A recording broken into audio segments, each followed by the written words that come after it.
స్వామి కోరి.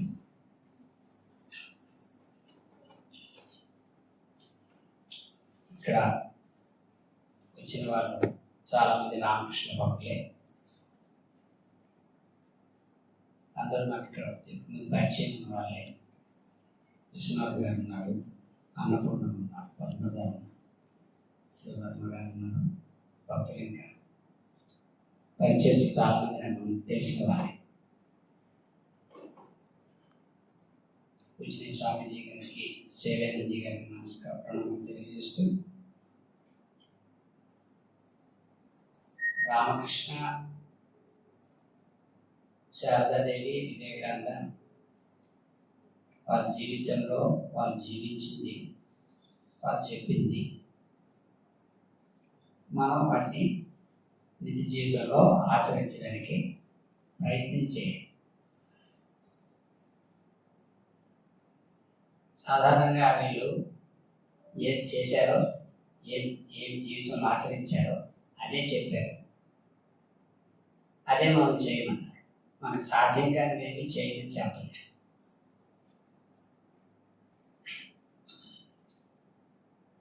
నిత్య జీవితంలో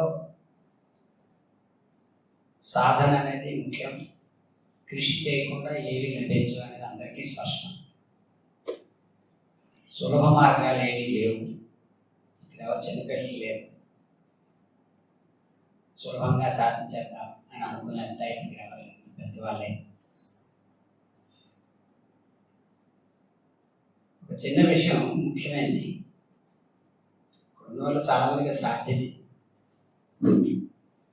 స్ట్రిక్ట్ రొటీన్ అనేది పెట్టుకుంటే, ముఖ్యంగా జపధ్యానాల విషయం, రోజు మార్నింగ్ ఫిక్స్డ్ ఏ టైంకి, రోజు ఈవినింగ్ ఫిక్స్డ్ ఏ టైం అని పెట్టుకోవాలి. అన్ని రోజులు ఫిక్స్డ్గా సాగవు. జీవితం ఎప్పుడు ఒకలా ఉండదు కదా. ఏవో రకరకాల సంఘటనలు జరిగితే ఆ 1 రోజులు లేకపోతే 4 రోజులు అటు ఇటు అవుతాయి. అయినప్పటికీ మళ్ళీ ఆ రెగ్యులర్ రొటీన్లోకే రావాలి. ఇప్పుడు మనందరూ రామకృష్ణ మఠాలతో అనుబంధం కలిగి ఉన్నాం. రామకృష్ణ మఠాలన్నీ ఎలా నడుస్తున్నాయంటే, ఈ సాధువులందరూ కూడాను వీళ్ళు ఏ విధంగా ఇవన్నీ నడిపించగలుగుతున్నారు, మీ అందరి సహకారం గుర్తుపెట్టుకోండి. రామకృష్ణ, వివేకానంద, శారదాదేవి దృష్టిలో వేరేగా ఎవరు లేరు. సన్యాసి స్పెషల్ క్యాడర్ ఏం కాదు. భక్తుల్లో వీళ్ళు ఒక భక్తులే. అయితే సన్యాసి అనేవాడు మరి వేరే పని లేదు కాబట్టి వాడు పర్మనెంట్గా అలా ఉంటాడు 24 hours. అంతే కదా. మీకున్నంత సమస్యలు కానీ ఇంత మీకున్నంత బాధ్యతలు కానీ వీడికి ఉండవు. సో అందరి భక్తులు వీళ్ళు ఈయన కూడా, ఈ స్వాములు కూడా భక్తులే. వీళ్ళు ఆశ్రమాల్లో ఉండి సేవా కార్యక్రమాలు చేయాల్సినప్పుడు చేస్తారు. ముఖ్యంగా అందరి భక్తులకి ఒకటే, జపధ్యానాలు అనేది నిత్యం స్ట్రిక్ట్ రొటీన్గా పెట్టుకోవాలి. ఈ స్వాములందరూ కూడాను ఎక్కడి నుంచి ఊడిపడిన వాళ్ళు కాదు, సమాజం నుంచి వచ్చిన వాళ్ళే. ఈ సమాజంలోని భక్తులందరికీ ఏ రకమైన బలహీనతలు ఉంటాయో అటువంటి బలహీనతలు స్వాములకు కూడా ఉంటాయి. స్వామి అయ్యేసరికి మీకు ఏం ఉండదేమో అని మీరేం అనుకోరు. ఆ బలహీనతలు వీళ్ళకి కూడా ఉంటాయి. అయితే వీళ్ళు ఎందుకు విజయం సాధిస్తున్నారు అంటే, పనులు ఎందుకు ఎలా ముందుకు సాగుతున్నాయని, చేయాల్సిన కార్యక్రమాలు ఎలా ముందుకు సాగుతున్నాయంటే, నిత్యం దేవుడు నామం తీసుకోవాలి, జపం చేయాలి. అది రోజు రొటీన్లో ఉంటుంది. మాకు ఫిక్స్డ్ రొటీన్. మార్నింగ్ ఈ టైంకి టెంపుల్కి అటెండ్ అవ్వాలి, సాయంత్రం ఈ టైం మళ్ళీ ఆరాధనకి కానీ అటెండ్ అవ్వాలి. ఇప్పుడు ఇక్కడ విషయం ఏంటి చెప్పాలి, ఒక విషయం, స్వేచ్ఛ చాలా ఇంపార్టెంట్. ఇక్కడ అందరికీ రొటీన్గా పెట్టాం, మంగళవారం అటెండెన్స్ టైం ఇచ్చాం, సాయంత్రం టైం ఇచ్చాం, అంతా ఇచ్చాం. ఇప్పుడు నీ ఇష్టం, నీ చేతిలో ఉంది. అది స్వామి అవ్వచ్చు, మీరు అవ్వచ్చు, ఎవరైనా. అది నాకుగా నేను డిసైడ్ అవ్వాలి, ఆ టైం నేను వెళ్ళి తీరాలి. వెళ్ళనేది రూల్ కింద బెత్త పట్టుకొని మాకు ఎవరు చెప్పాలి. ఎవరు అలా చెప్పే అవకాశం లేదు.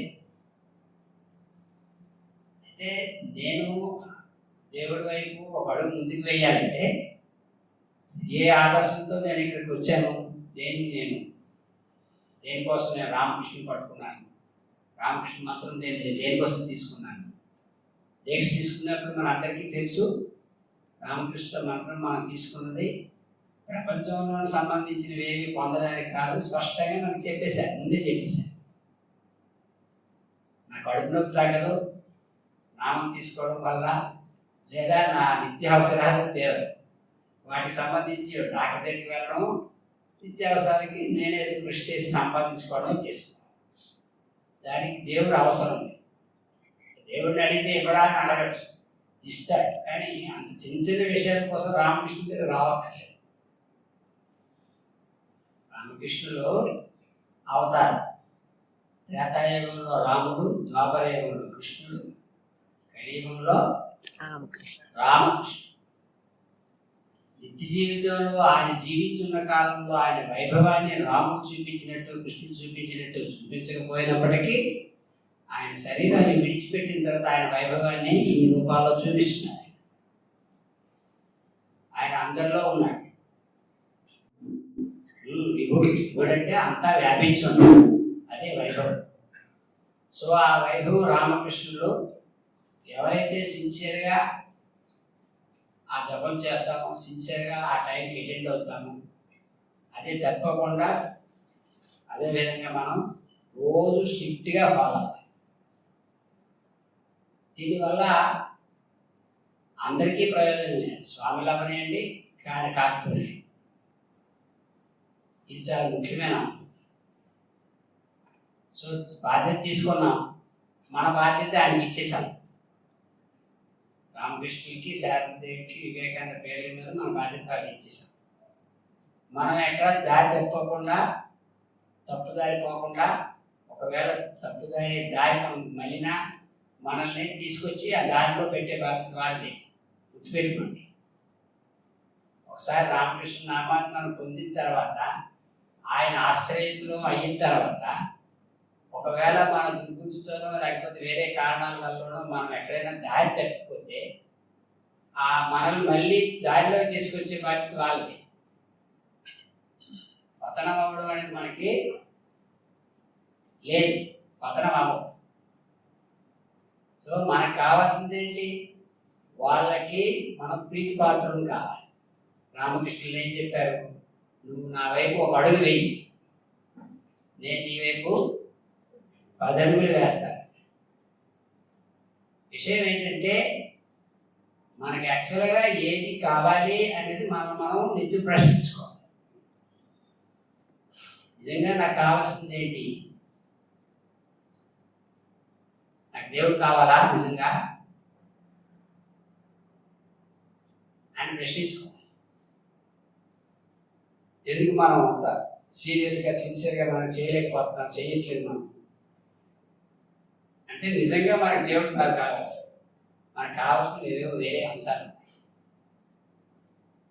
సో అలా ప్రశ్నించుకుని మనం ప్రయత్నం చేయాలి. మనం ఎక్కడ ఉండాలి, ఎక్కడికి వెళ్ళాలి, మన మనసు ఎక్కడికి చేరాలి అనే అంశం మీద ఉంచాలి. తర్వాత ముఖ్య అంశం మనం మర్చిపోయేది ఏంటంటే, అందరిలోనూ దైవం ఉన్నాడు. దైవం అనేది అందరిలోనూ ఉన్నాడు. ప్రపంచమంతా దేవుడు వ్యాపించున్నాడు కదా.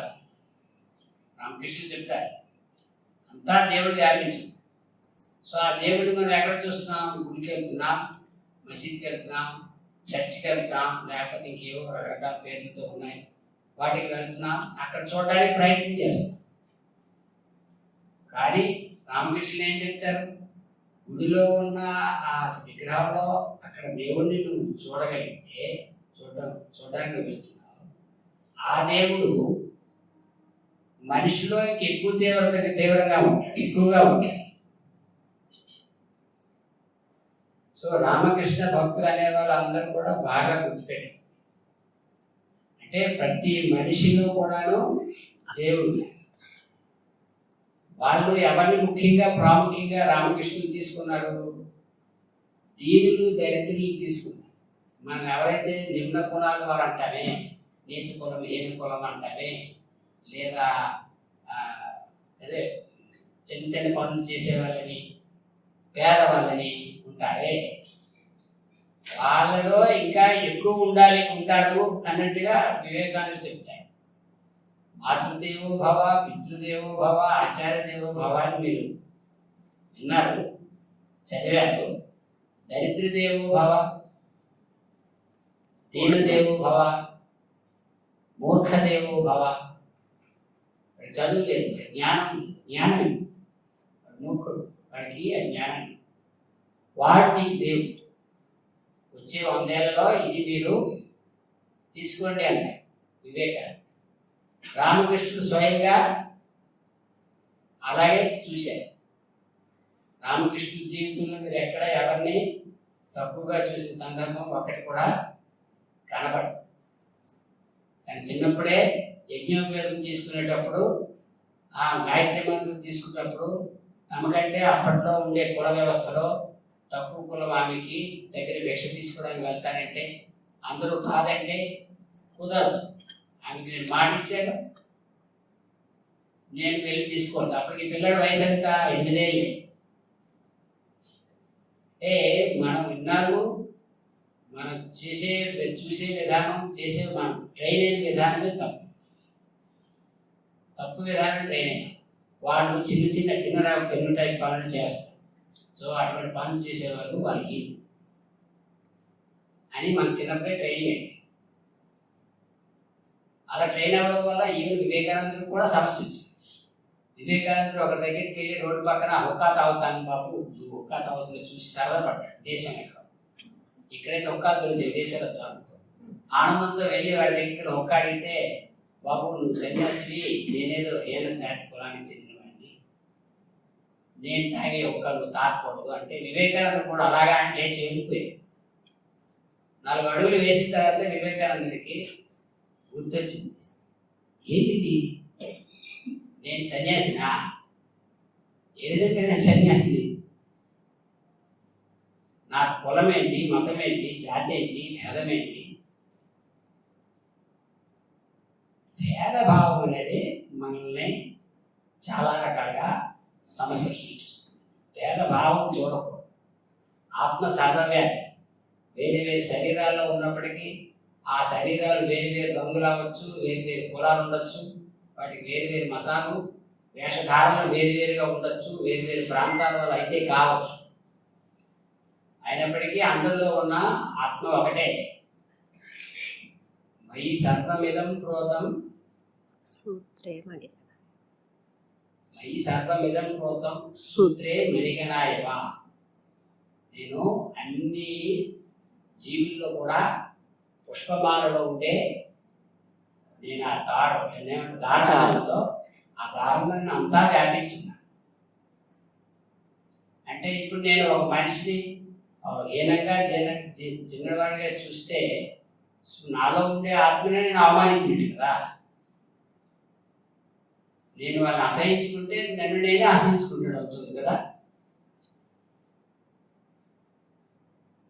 వీటి నుంచి జాడ్యం నుంచి రావాలి. ముఖ్యంగా ఈ కులం అనేది ఒకటి ఉందే, పెద్ద జాడ్యంగా తయారై అది పోవాలంటే ఒకటే మార్గం. స్కూళ్ళ స్థాయిలో రిజర్వేషన్కి సంబంధించినవి ఏమైనా ఉన్నవన్నీ తీసేస్తే బాగుంటుంది.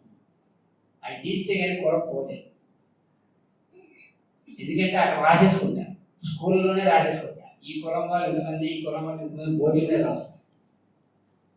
లేదు, అంతా మనుషులంతా ఒకటే అనే భావన మీకు స్పష్టంగా రావాలంటే వీటి నుంచి బయటికి రావాలి. ఆ భేదభావం నుంచి బయటికి రావాలి. రామకృష్ణులు అందరిని అలాగే చూశారు. ఆయన జాతీయ అహంకారం పోగొట్టడానికి అభిజాత మతం అంటారు. శాస్త్రాల్లో ఆధ్యాత్మికంగా ఉన్నతికి చేరలేని వాళ్ళు ఎవరు చేయాలంటే వాళ్ళకి అభిజాత మతం. నేను ఈ జాతికి చెందిన వాడిని, నేను ఈ కులం వాడిని అని నెరవేర్చడం ఉంటుంది. అది ఎప్పుడు కూడా మనల్ని ఆధ్యాత్మికంగా ముందుకు వెళ్ళడానికి, దేవుడికి దగ్గరికి వెళ్ళడానికి అడ్డంకిగానే ఉంటుంది. రామకృష్ణులు ఏం చేశారు, అక్కడ పాకి తొట్టులు వచ్చేవాడి ఇంటికి వెళ్ళి ఆయన ఇంట్లో తొట్టులు క్లీన్ చేసి వచ్చారు రామకృష్ణ. ఎందుకు కారణం ఏంటి, ఈ ఆరు బ్రాహ్మణుడు పూజారి, విశేషంగా కాళీ మంది పూజారి.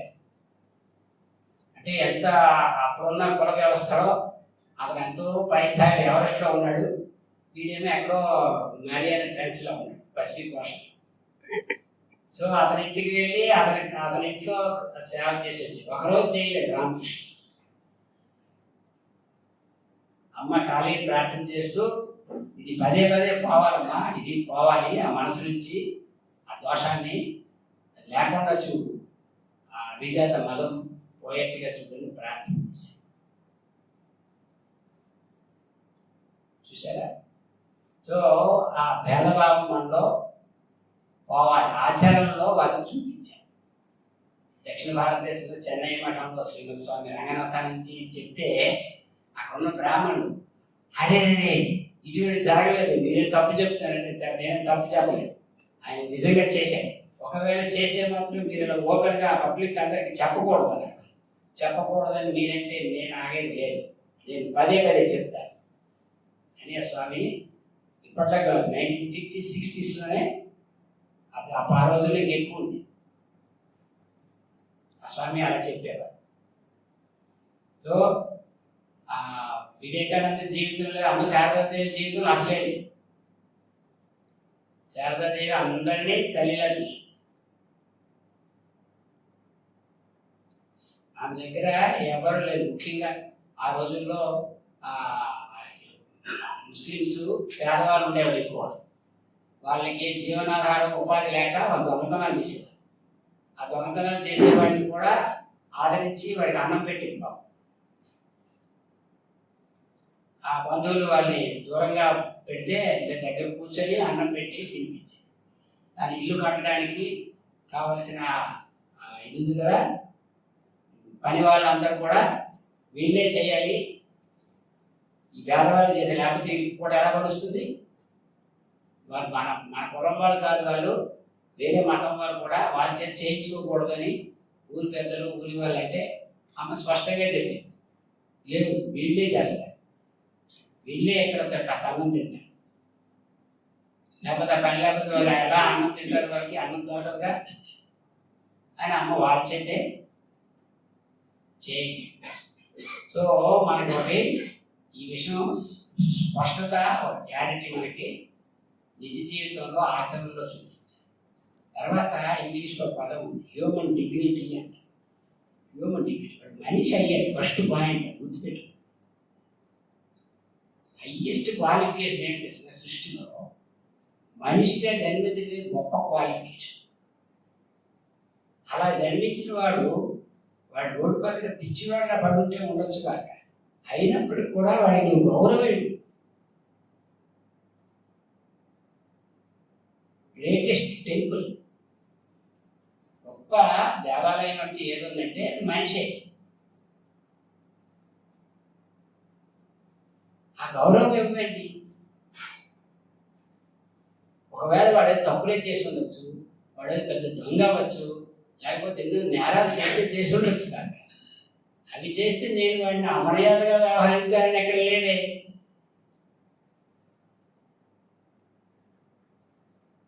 అందరూ ఒకలా ఉండాలని నేను లేదే. బాహ్యంగా వాళ్ళ స్థితిగతులను బట్టి, వాళ్ళు ఉన్న పరిస్థితులు బట్టి, వాళ్ళు జన్మించిన ప్లేస్ని బట్టి, వాళ్ళ అవసరాలు బట్టి ఎన్నో రకాలు ఉంటాయి. ఇది ముందు అలవాటు చేసుకోవాలి. శ్రీమద్ స్వామి రంగనాథానికి చెప్పేవారు, నువ్వు ఏదో అవుతావు, ఏదో గొప్ప గొప్పవాడు అవుతావు తర్వాత విషయం, ముందు నువ్వు జెంటిల్మెన్ అవు.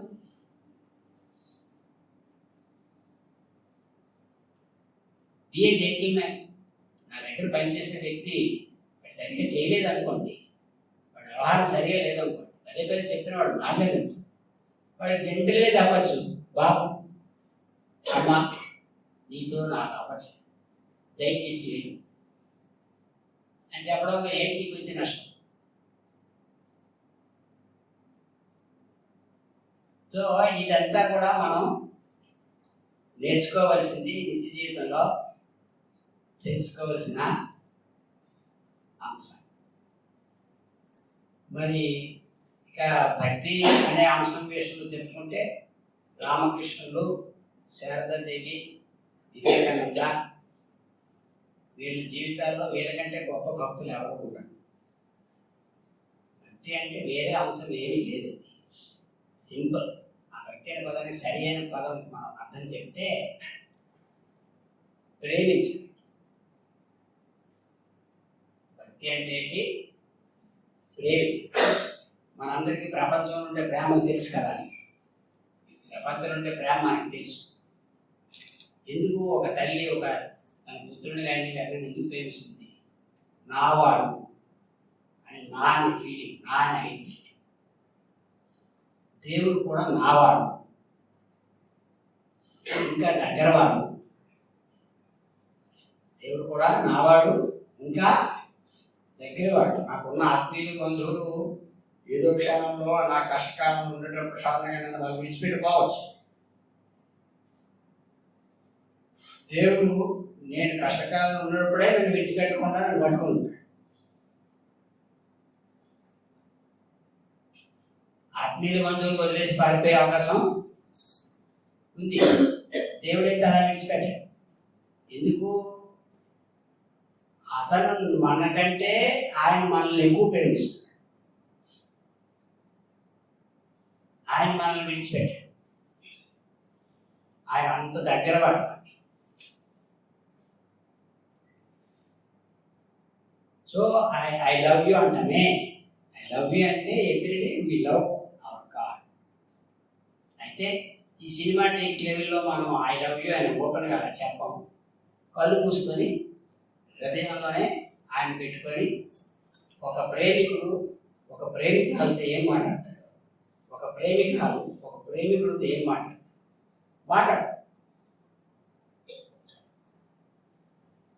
పరిచయం అవ్వాలి అంతే.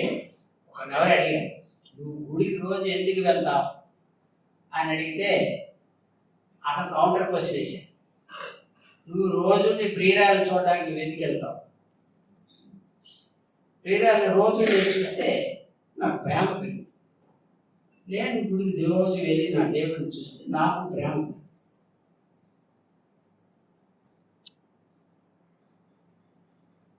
ఇంటిమసీ డెవలప్ అవ్వాలి.